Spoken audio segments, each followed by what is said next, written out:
some times in life when you meet such fantastic people, not through because you know them, but because your energies meet somewhere and tell you that this is the right person you must talk to or you know in their life. So, Divya, you are that person for me. I don't know, I've been following your work from LinkedIn, and I think LinkedIn has been that platform where I have come across such beautiful people. And I have determined not to leave that cord and follow them all the through. So you have been that person for me. When I see your posts, I see authenticity, I see love, I see affection, and I see that you are able to impact lives. So welcome to Second Act Podcast, Divya. I'm very, very honored to, literally invite you here into this space, and I'm sure our conversation will touch somebody's life today. I'm so happy to be here, Archana. And as you truly said, that there are certain times where you just kind of get attracted to people and their vibes. And I'm so glad that that happened over LinkedIn. Some energy exchange happened, some frequencies. And I am so excited and honored to be here equally, sharing this space with a inspiring, wonderful being sitting right across. So thank you. I'm so touched. Thank you so much. So, just a little introduction about you because people don't know you, maybe. So, Divya Arora, you are a Mithai Connoisseur. And, I don't think there's anybody like you, at least so far that I know. You're co founder of Kesar, which is saffron for people, who don't know so much Hindi. It's saffron. You hail from the pink city of Jaipur, and I think you're redefining the look, feel, taste, and the warmth of Indian sweets. Like I said, you hail from the Pink City. You have an entrepreneurship model, which is also working from the grassroots. You're working a lot on the women entrepreneurship model from the state of Rajasthan. Not only that, but what fascinated me was that you're a doctorate in naturopathy and yoga and a pranic healer. My goodness, I mean, I'm so curious to know about this journey of Mithai to now literally pranic healing. Let's start and hear from you. Okay, so yeah, means I am an absolutely Jaipur girl, born and brought up here. Wow. And uh, as you say, that life just takes you around and you need to flow. So I call myself a river. I just flow and I just need to flow and keep doing whatever life's offering you at that point in life. Has a meaning for your growth, for your progress, for your ultimate journey as to Right. mold you as the person you are. So yeah, I kind of was very confused in my life in the initial times when I had kids. Like, after marriage, there was a space where I was feeling a lot of vacuum for my own identity, my own, roles that I was playing. And that was the time where, getting into yoga and doing my doctorate in naturopathy got a lot of centering in my life. It helped me to understand and center my life much better and recognize myself as a being and just not as a mother, as a wife, as a daughter. So there are billions of roles that we play in life, huh? And that's where one starts disassociating with one's own soul, with one's own true identity. And whenever this craving of this helplessness or this anxiety that starts building in, despite you have everything in life, is a perfect opportunity to see what's the call, what's the message, where is the soul whispering. So I think that was one big leap in my life where I took this doctorate and I studied, and that helped me to really center myself. And as this program ended or my studies ended, I was fortunately introduced to pranic healing. And pranic healing came to my life as a, I would say, as a savior, because again, it helped me not only physically improve my health, improve the health of my family members, but it also helped me understand that we are all energies. We all are energies, and we all bring in a certain kind of energy to a space. And when one can comprehend this concept that a table is an energy, a being is an energy, dog is an energy. Everything is energetic. It's made up of a certain atoms. We understand that uh, what is it that I am bringing to this space? What is my energy, irrespective of what people bring in? What can I bring in? Can I bring in joy to this space? I can be the energy of joy. I can be an energy of envy, of hatred, of of encompassment, of empathy, of compassion. What is it that I bring to this space? And I started figuring out that all these energies were causing so much of impact on my physical body. Means I would feel a certain contraction somewhere, I would feel a certain heat somewhere in the body. So I started noticing these changes that were taking place, and it really intrigued me. And that's where I got really attracted to this world, and I started practicing pranic healing. In 2013, there came a phase where, due to some family situations, my husband had to start a new business.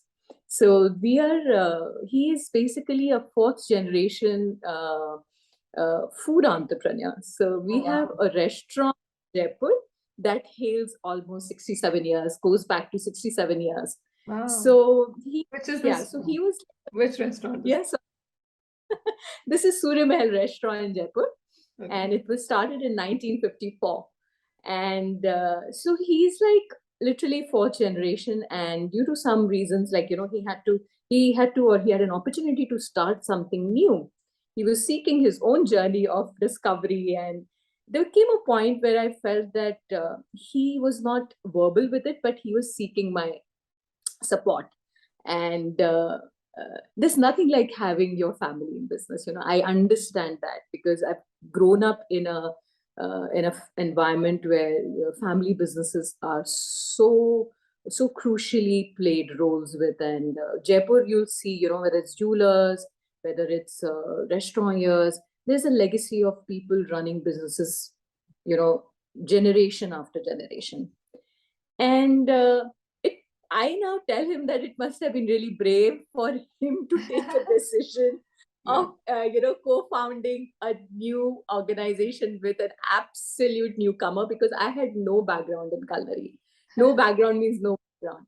So, but he was very confident because I've been a very creative person since the beginning, and he knew that I certainly had this DNA of an entrepreneur coming from a jeweler's family and then being here. So I think it was a risk well taken.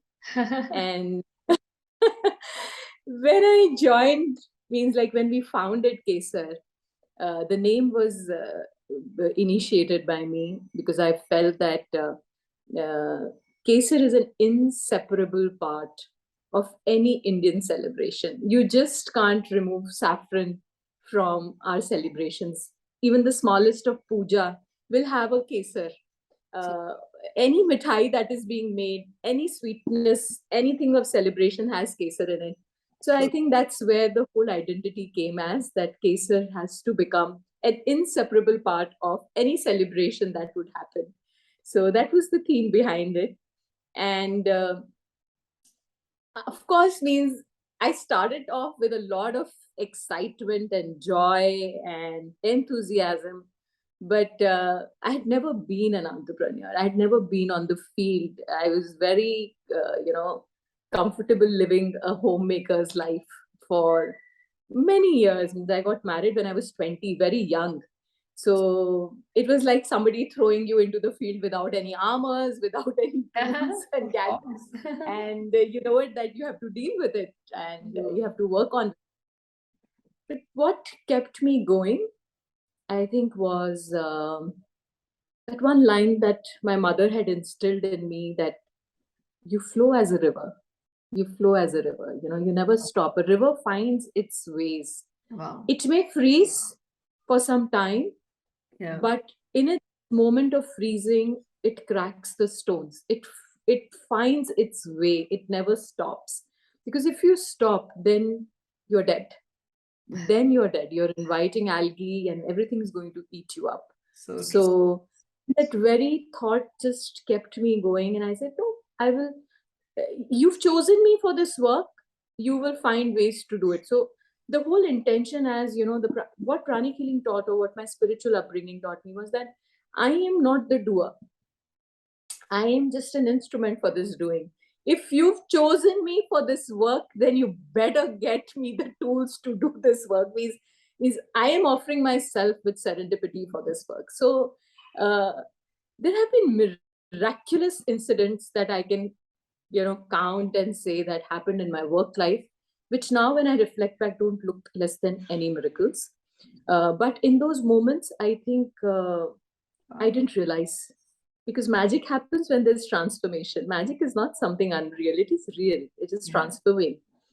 So means we getting featured in the very first year of inception on Fox Live Discovery was nothing less than magic. Means we have stalwarts in Jaipur in Mithai industry who've been there for 150, 160 years. Means they have legacy, and we were just a newcomer, and yet getting featured with MasterChef, and he going crazy over our sweets and talking about it, and we being featured across the world was nothing less than magic.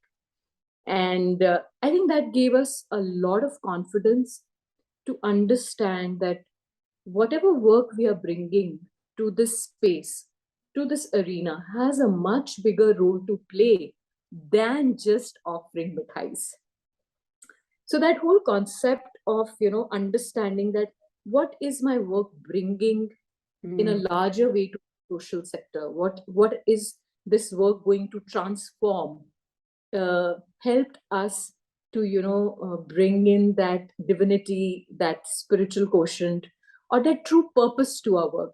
Because if I did not have that, I think I couldn't have gone this long way in my work journey. I would have felt very, very thirsty.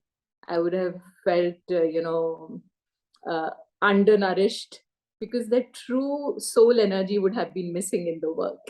So I think we recognized that in a very early stage of our existence, and that's kept us going. Yeah. It's a really heartfelt journey that you're telling me about, and I can feel every part of the way that you've moved around to say, and the way that you said that, I'm ready for it. I want to do something, and now you provide me the tools. And I totally believe in it, because when you are so determined and then you ask, I think you need to Yeah. ask whether it's your higher energy, whether it's almighty, or whether it's people around you. And I think Yeah. the trust starts building, isn't it? I mean, I feel it every day in my work as well, that I blatantly now ask whether anywhere. Then I say, I'm determined, boss. You need to make it work. I'm that instrument. I'm ready. So I so totally believe you. And I see this journey unfolding so nicely and powerfully for you as well. But you are that person who's not also given up. You are that person who said, okay, I'm not an entrepreneur, but I'm putting in my best. But I'm sure there are times when, just like anybody like me, I've just started my journey. I go down so many times and I say, okay, am I giving up? And I have to tell myself, no, you cannot give up at all. So, did you have moments in your life where you were literally giving up, and what made you bounce back, literally?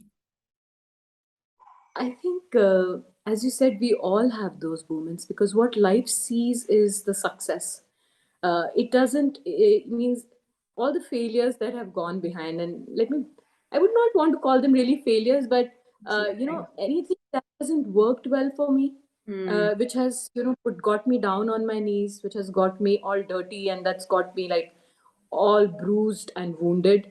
Uh, it happens even today. Every now and then, there's a moment where you feel that, oh my god, means this is, how could I do this, and what's made me do this, and how could I be so foolish, and what made me not realize it, despite of my 8 9 years of being an entrepreneur, could I not see what was coming my way?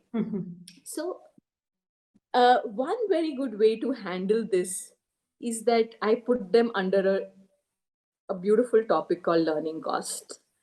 Wow. Because I tell myself, and I was telling my husband the other day, that both of us haven't been to any B school. Like, you still had the training and learning and experience that you dealt with. You were 16 when you joined your family business, and you went there, and that was the school for you. You learned it from that school.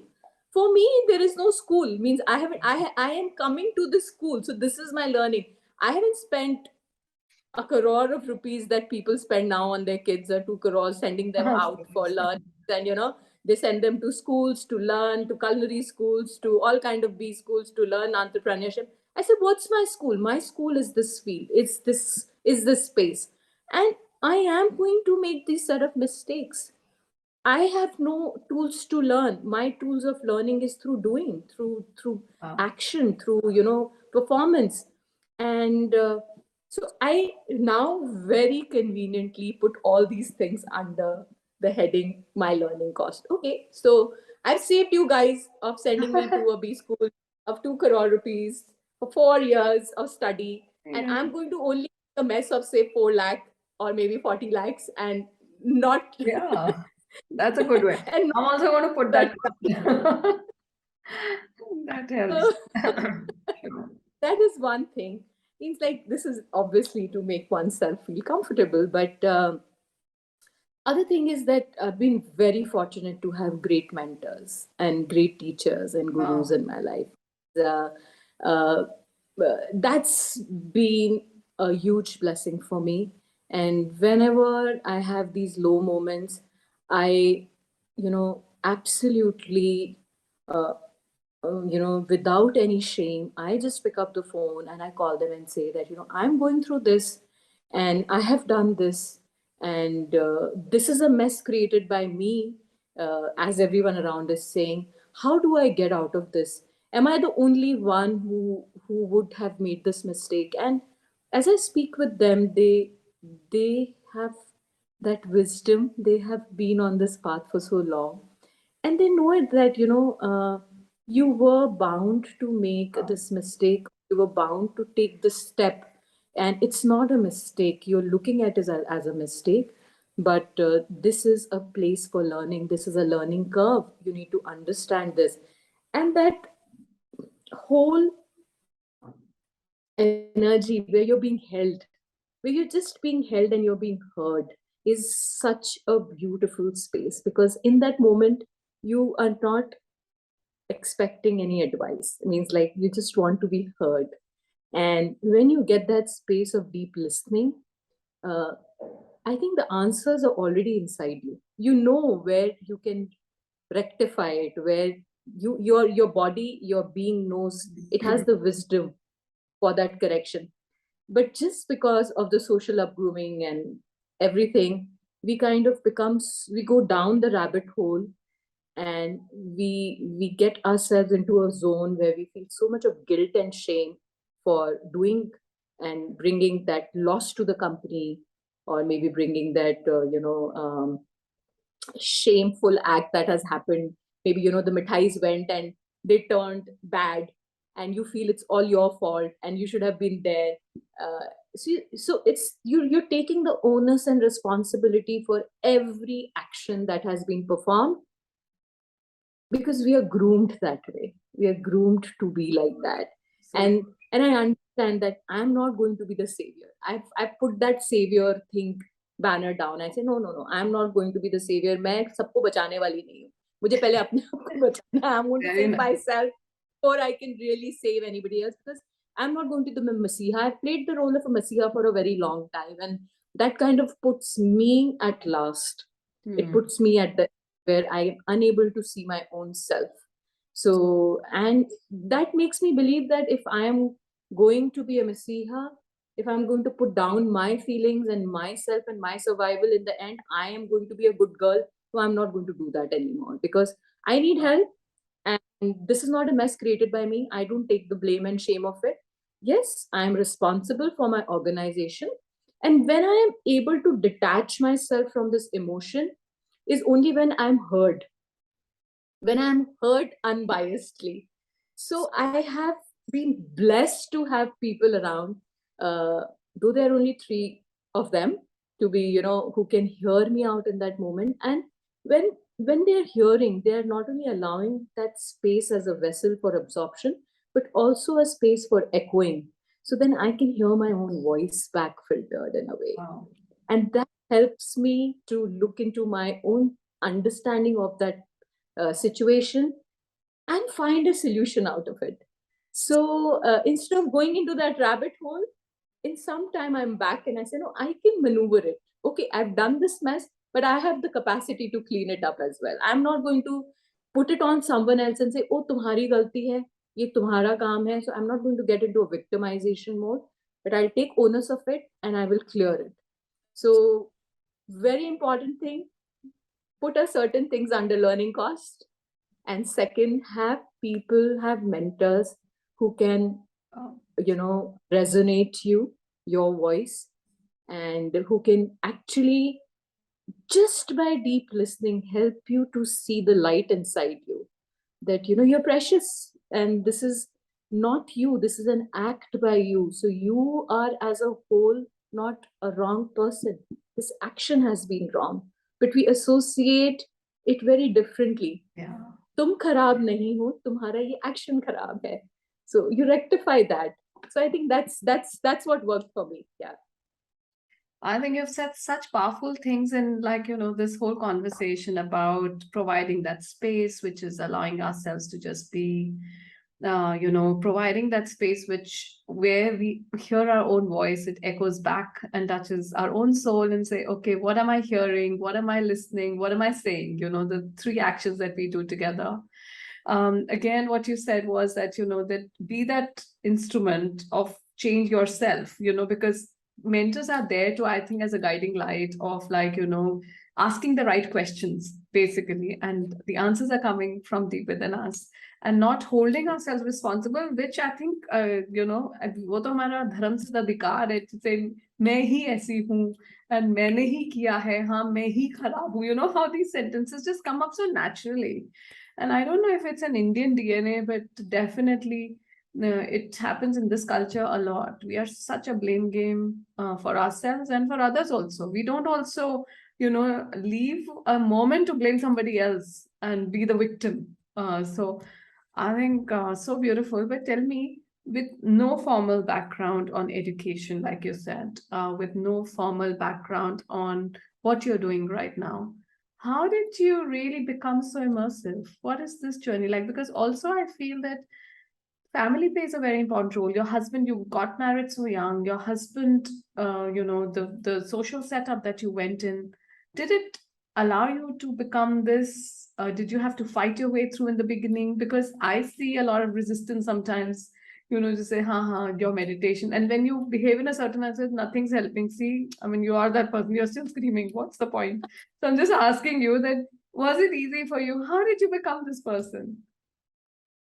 Uh, okay, so if I look at myself, I think my basics in life was the providence that I was given in the initial years of my upbringing. I come from a very spiritual family. So I was born in a very traditional Gujarati family, and I'm married to a Sardar. Wow. So two very different cultures, Yes. very, very different cultures. And we had a very, very spiritual upbringing. A lot of focus went on virtuous living, on doing the right thing, and following a very disciplined kind of a life. Like my mother, I don't remember spending any day without literally like in my bed or anything like that. Means there was constant action, like you need to learn this, you need to learn that. Where horse riding bhi aani chahiye. So I've been a national I've played nationals in lawn tennis. So she would ensure that we are playing, we are learning skills, we are painting, we are doing swimming, we are doing all kind of things. And this is, I'm talking, wherein she came from a very, very humble background of came from Gujarat, and she could barely speak Hindi when she got married. So I'm sure she must have gone through her own struggles of existence. So she wanted her children to not face that, and she said कि तुमको सब आना चाहिए, तुमको सब कुछ आना चाहिए. So initially we would not like it कि नहीं, छुट्टियां हैं, we want to relax and we want to have fun and go and sit on the neem ka ped and do all kind of things. But she ensured that we had a certain routine, a certain structure, and yet we could find space to do our own thing. So it's like bamboo, so bamboo gives you a structure, but it is still very flexible. You can bend it. So that's how organizational structure should be. So if you don't have a structure, it can become chaotic, and if you have a very rigid structure, then it can become very autocratic. So you need structures which can bend with time and can pivot. So she gave us that kind of an upbringing. Means I feel that that whole sense of being a player, it gives you the sense of resilience to be, and the sportsman spirit that one carries. So I think we had been thrown into multiple fields while we were growing up, so Wow. that gave us a sense of belongingness wherever life would throw us. Means I think that is what I can say for myself. Wow. Then at a very young age I got married, so children also happened very quick. Means I was 22 when I had my first son, and life just rolled. So for 10, 15 years, I didn't realize where my life went by. Means, Mm. but still during those times, because I was a very creative person, I did a short course in jewelry design. I did a course in textile design. So I was Wow. constantly in that process of learning and keeping myself. Now I understand it as that, keeping myself busy, because I always craved for an identity which was just not a homemaker, and which is a struggle, because you're trying to equate yourself and find value into being somebody. Homemakers Mm. ka kya matlab hai, which now I realize and I understand is totally worthless thought process.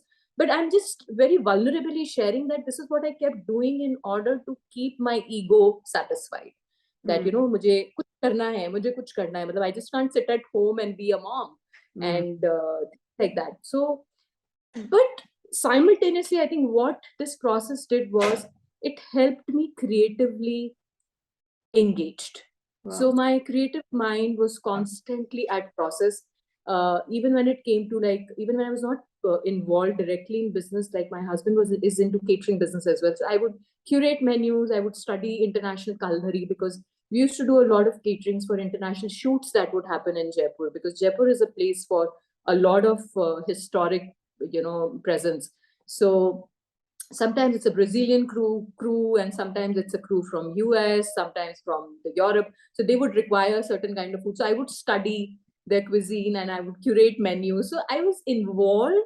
I always kept myself involved in whatever was happening around me, instead of just, not being engaged. So I think that helped me to Mm. Yeah. build a person, and that I am today. My curiosity for reading, for learning, for being a seeker was very strong. But only when I came into pranic healing, I realized that it was like a big slap on my face. It was like, you're constantly looking for knowledge outside. It is a way of actually, controlling. So you're trying to control and say, no, I need to learn. So you have a certain lack where you don't believe in what you already know. So you say, Mm. look within, look within, Wow. look within. The wisdom is within, means you're constantly seeking for knowledge outside. You're constantly seeking for newness. कि किसी दिन कुछ नहीं पढ़ा तो I would feel, oh, I haven't learned anything today. So there is this dissatisfaction of and belief in your own self, and it pushed me to know what is within me. And means it, I remember an exercise given by my teacher, one of my masters, and said कि तुम एक साल तक कुछ नहीं पढ़ोगी. Means you will not read anything, you will not learn any new thing. Means you know enough. Whatever you know, I want you to put that to practice. Wow. Even if you have to ideal, you Wow. sit ideal, but you look within. And that exercise really helped me to uncover that was lying inside of me. Means I knew what is there, but I was not ready to look at it, because I felt that it didn't have value. It wasn't valuable, or it wasn't. But when I looked within and I started putting down my processes, my understanding of a meditation, I derived my own meditation, and I kind of derived it and I wrote it down.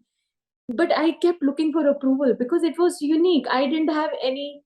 any background to it. I could not have any check to it that will this work, will this not work. So I had this little experimentation where I just tuned in with absolutely people whom I had no clue with, I had not known, and I just sent out on my Instagram page. I created a new page with the name of Red Heart Alchemist, where I was voicing out my thoughts.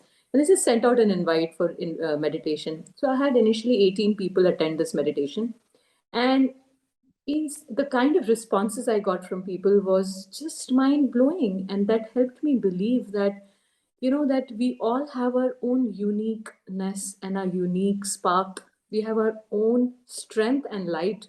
Means if I'm unable to recognize it, authenticate it, give it its own value, I'm never going to truly offer my gift to this world, because then I am seeking outside. I am seeking outside and copying, or getting inspired by someone is brilliant, but in that process, if I am going to lose uh, the worth that my own being carries, then it surely is not right.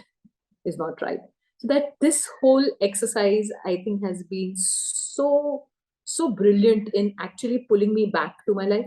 As you said, you resigned and you left, and you felt that your world has collapsed. I think I call this, I don't call this, my teacher calls this as creative destruction.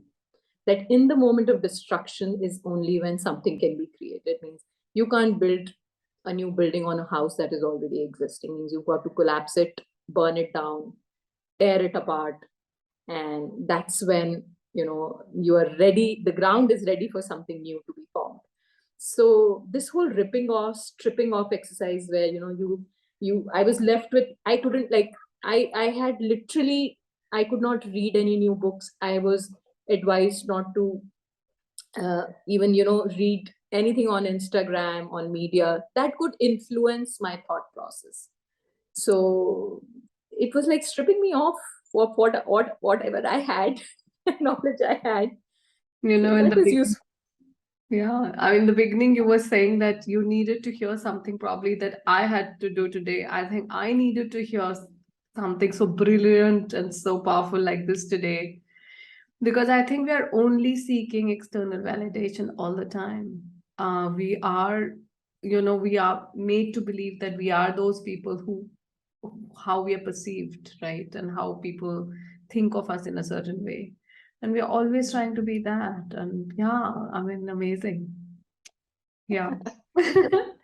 So wonderful. I'm going to follow you on that page as well, and see what's there for me. But yeah, but thank you for sharing this, and I think thank you for making yourself open up to taking so much that you are allowing yourself to be, because I think that itself is a big power that we all have but never imagine that we have.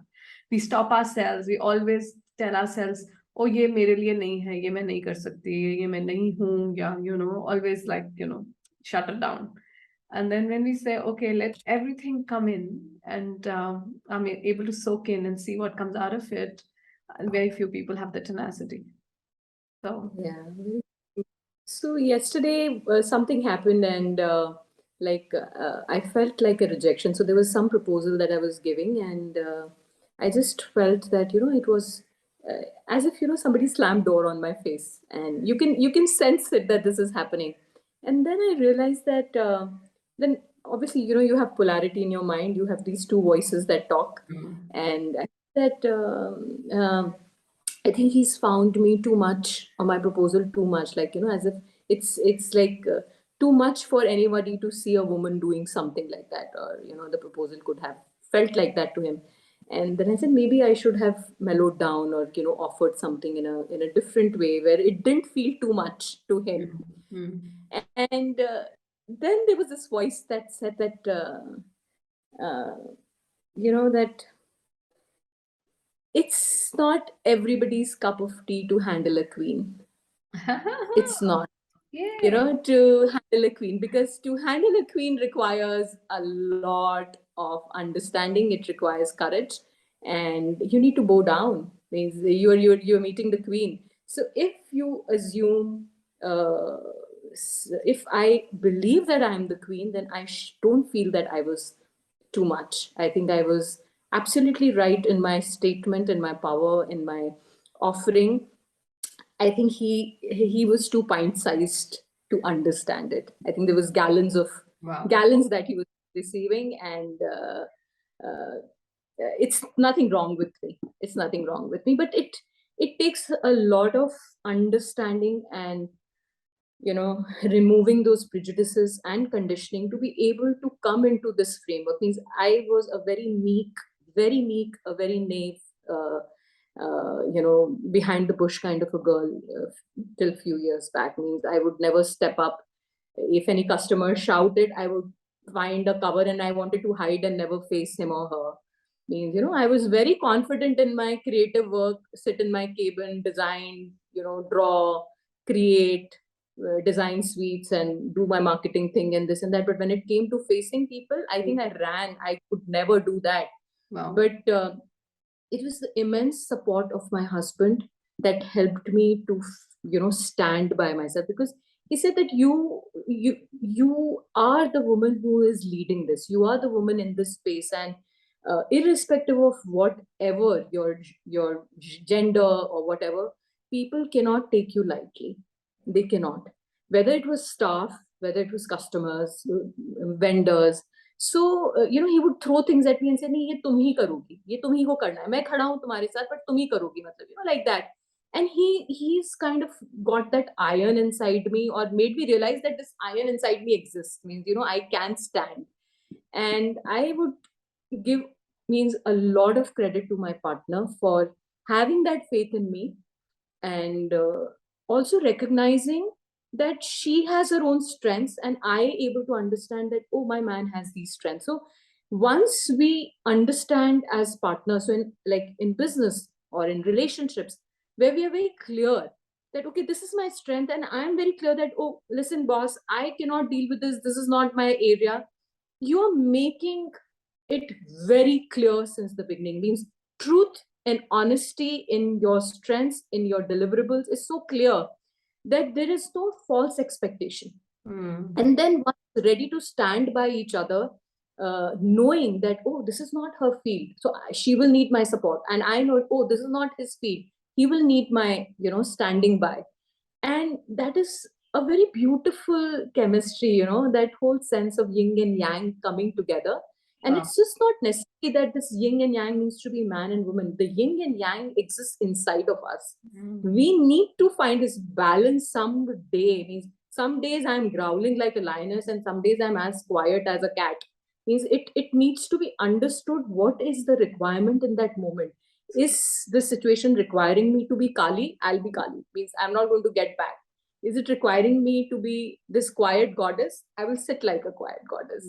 So this is the balance one needs to find in one's own self.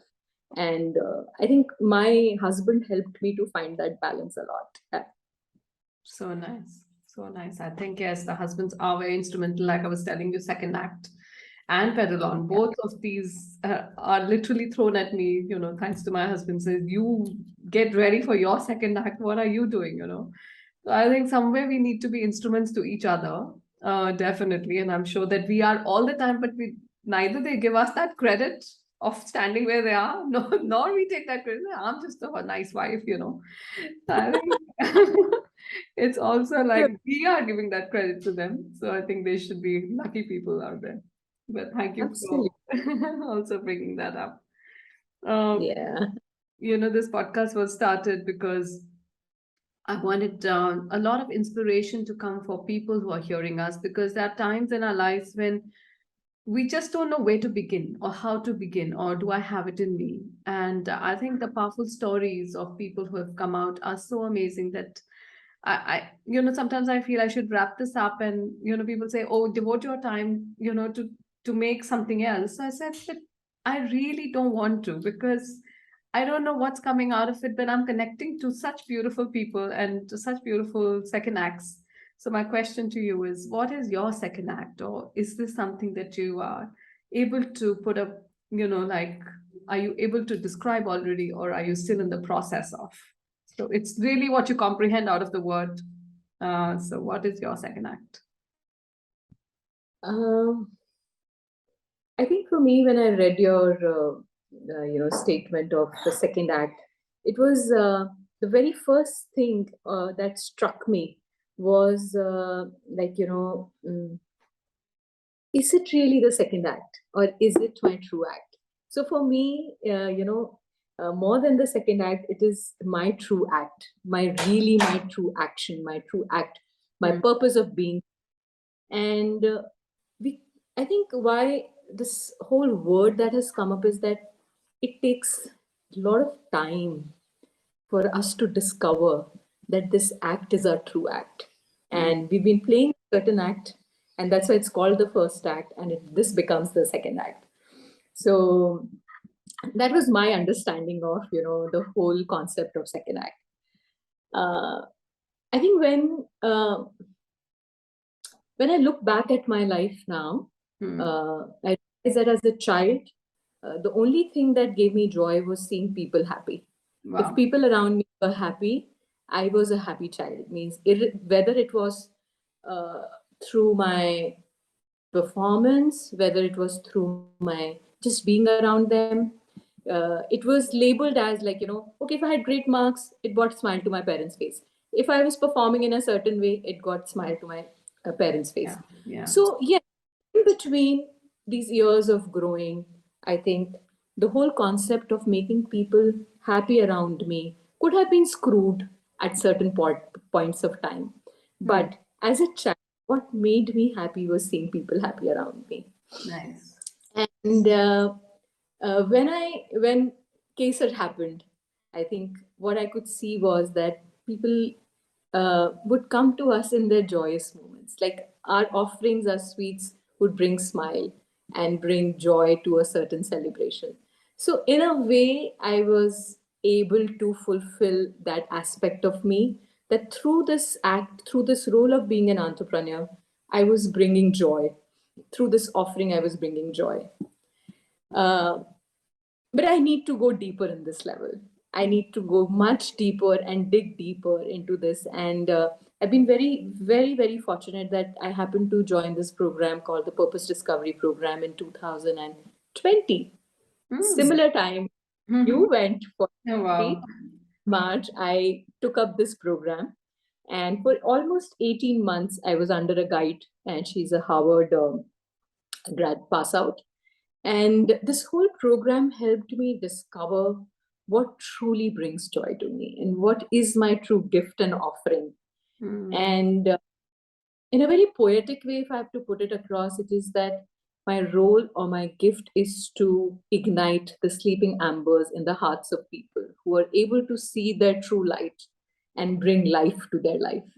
So if I can, through my offering, through my presence, through my healings, through my counseling sessions, through my therapy, whatever, if I am able to help them see their unique light, because it's in them, it's nothing that I can reflect. It's just, these ambers Wow. have slept inside them. They've been covered under the suit of this conditioning. So if I can just blow, give air, and help ignite these ambers again, and help them see the light inside, my job is done. So that is my second act, if I have to put it across as. And through my offerings, through my writings, through my poetry, through my offering myself for sessions, uh, when I see people smile and go back, I think I feel I have been truly living the purpose of my life. Yes. Bharat. Bharat, I mean, what else can one seek in this life? I feel that if we are able to define it, and I think more often than not, we are not able to express ourselves fully. We are not able to even say what, articulate in a way that, that will touch somebody else's life as well. And we are constantly working on ourselves with this, So if I am touching your life today, I'm also improving something within me that can resonate and, bring in that meaning to your life. So I think we are all working on ourselves and very selfishly doing it with somebody else because it helps me to be a better version of me, you know. So I put it that way. And So literally, true. my second act is for me, literally, to bring in something that brings me, you know, that Archana to come out, which has never probably that amber to myself, you know. So I think I'm just Yes. trying to do that as well. But what you said was so true. And if we can put smiles in people's faces, and I think you put it also through food, because I also saw some videos where you do, I don't know whether you call it the pranic healing for food, but there is something that, of course, is a process that I saw that you Yeah. also do. So your mithais are not only just, you know, like a piece of food item, but they are literally from, you know, to heal people already, isn't Yeah. it? And so it's a part of the Yeah. process. So tell us So about. our first, yeah. So when I was learning pranic healing, as we said, everything is energy, and food. Oh my God, it is such a huge source of energy, because not only means ethically but physically we consume food, and food is fuel. And I remember our guru used to say, "Jaisa an vaisa man." आप Hmm. जैसा अन्न खाते मन होता है. And sometimes when, so he had these two women who would cook food for him, and one day he was eating and he said कि आज माता राम ने खाना नहीं बनाया. तो बोले कि हाँ मतलब हाँ, and you know people who were sitting around him, they Ah, questioned him, wow. आज how does he know that, you Hmm. know, this lady has not cooked food for him. And they just kind of questioned, because they had done all possible ways of hiding it कि खाना आज इन्होंने नहीं बनाया, वो छुट्टी पे है. So our guru said that आज रोटी राम राम नहीं बोल रही. Oh. So whatever energy we put in our food is so critical, is so important. Means, you know, that's why it's, you know, we say mother's food is so precious, because the love and the heart with which she cooks the food, there's nothing in the world that can replicate it. Means Hmm. a cook will make it a sense of responsibility. You know, ye meri zimmedari hai, this is my bread and butter, I need to cook. But is he able to put that love and joy inside the food that we are consuming? Similarly, when we eat out, it is a very different kind of you know, scenario. They are under pressure to perform and cook, and there are all kind of abusive languages used in kitchens, and the food absorbs all this energy. So when I came, when we founded Kesar, initial days were very tough for me, because I could not see what was happening in the kitchen, because the food was being made. These guys were very loud. They were shouting at each other, and food was being cooked, and jaldi banao, whatever means, like, you know, they, because they have never been groomed. It's not their fault. They don't have this understanding. And then I said that if I have to change them, it's going to take a very long time. What can I do? And Hmm. then I realized we have pranic healing. We can heal. If we can Wow. heal, we can heal anything. No, the food means it's a offering. It has absorbed negative energies. It's absorbed a certain kind of psychic contaminations. It can be cleaned. And so I made it mandatory that every day, whenever the food was being made, or you know, the food was being offered, so we would put a prasad in the mandir every day in Kesar. So we would just ethically clean the food. It became Wow. and the food means it's a learning. Anybody can learn it. If you can learn pranic healing, you can heal anything. It's when we can heal our finances, we can heal our health, we can heal emotions, we can then heal our mental state, you can heal food. So we started cleansing the food. So it became means literally, you won't not believe it, but when we kept that same food, like we've done this experiment. So we made laddus, like bundi ka laddu, and we cleansed a batch of laddu, bundi laddu, and the other we didn't clean. The ones that we cleansed even stayed fresh for almost like 30% of time more. Like, Wow. so if the laddu had a life of 3 days, the laddus were now surviving for 5 days, Wow. just by ethically cleansing the laddus. And of course, see, taste is something which is very, you know, personal. So we really can't say that how much did the taste change. But when we scan the energy in the laddu, energetically they were far more energetic. So they had more health. So we would imbibe the mithai. We imbibe right today also. We imbibe the mithai with good health, with good nutrition, with energy of abundance. So whosoever eats it feels joy inside that. So the prayer that we do is that may this offering not only satiate the person physically, but satiate him at all levels of existence, So nice. emotional, mental, spiritual. तो उसको हर जगह सुखी करे ये मिठाई. So that is our, whole process, the end process when the mithai, before the mithai goes to the customers. Yes. So nice. So when is the shop in Delhi, Gurgaon coming? And why haven't you Keeping thought our fingers of crossed. How will we eat? We can't order from Jaipur every day. So please tell us what We is have a beautiful website. You can order through our website, and hopefully soon, with God's grace, let's keep our fingers crossed. We might soon come to Delhi. Yes. Yeah, and you have a lot of customers already, I can tell you that. I'm so glad that we are speaking, we are able to exchange how we are feeling about life in general and, our second acts. So thank you for sharing so much. My questions are so many, but I'm also conscious of the time. So I will put some questions in the rapid fire round. Of course, you can give me the Kesar hamper for asking you these questions, but I don't have any second act hamper for you.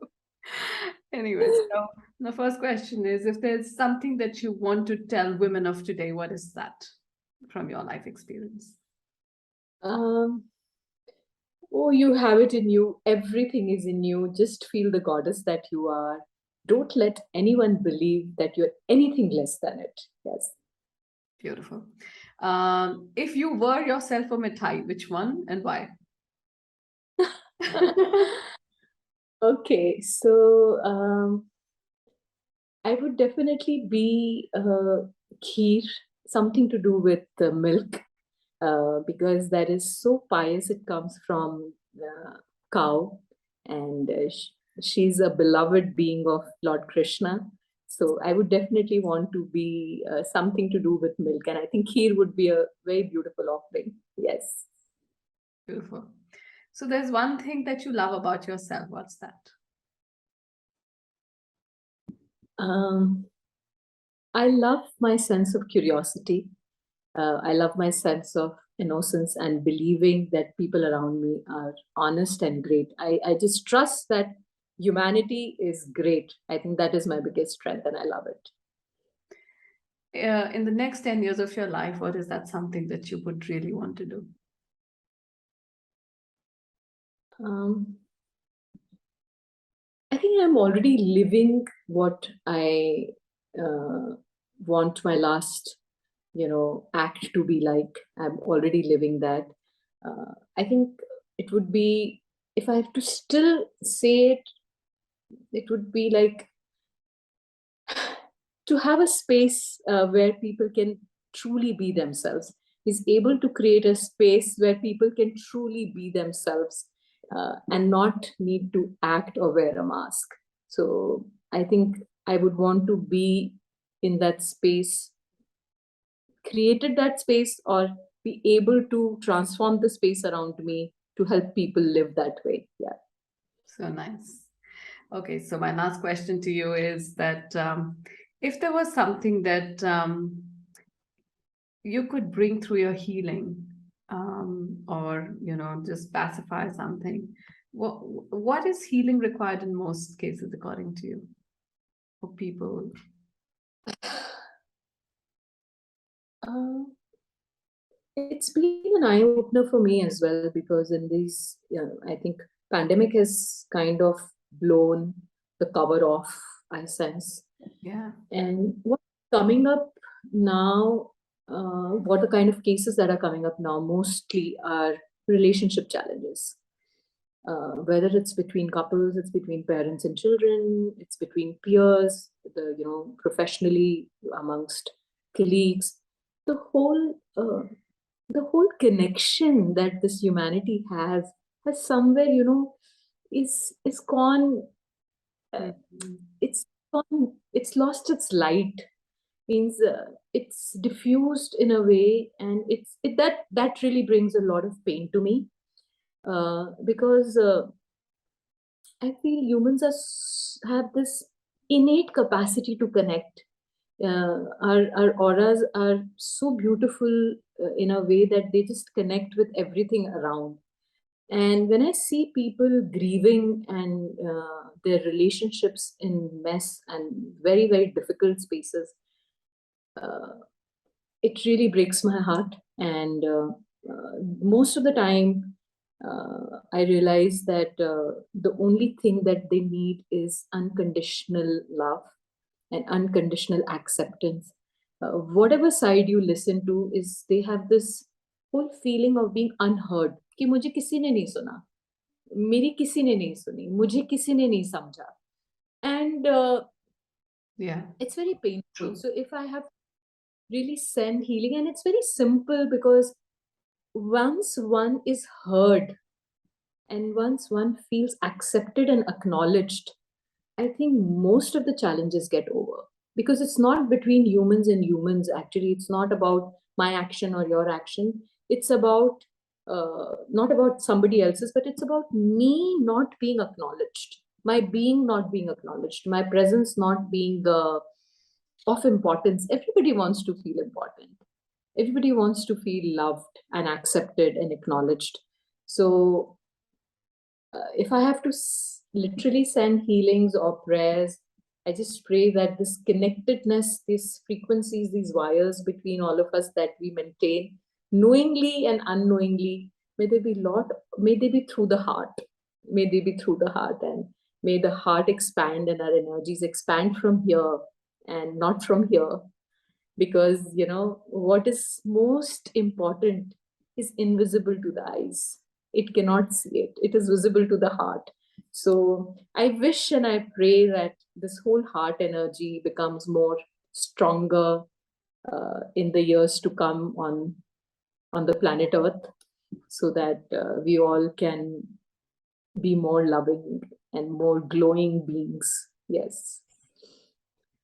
I think this gives me additionally an ask from you to say that let's dedicate a podcast only for what you've just spoken about, how we can be that, those people who can be more accepting. How can we be more imbibing and also like, feeling better about ourselves. And I think, there are so many things that we, like I said, we come in it comes in our way, but we don't know how to combat that. And we don't know Yeah. how do I actually go ahead of this. So I think we just Yeah. do this for the sake of people who are struggling with it. Absolutely. And maybe we can just do a part two of something with a beautiful person like you, who's dedicating also a lot of her time into this. So thank you, Yes, Divya. yes. I've made a friend today, I can only tell you that, and a friend who also has the same connection of doing something for a larger than life kind of a thing. We have only one life to actually follow. Let's make the most of it. Absolutely. I'll be more than happy to offer myself to this work. It gives me tremendous joy and it helps me to live my purpose. So I'll be more than happy doing this. And it's been a fab morning, and turning into a beautiful noon. So hoping that we continue this journey of living our purposes, and wishing you all the very best for your future podcast, for your purpose, for your work, with all my heart and all my blessings. Yes. Oh, thank you so much. And thank you for this time. I can't thank you enough, really. You You do. dear. Yes. Take Bye bye. Lots of love. Take Thank care. you. See you. Bye bye.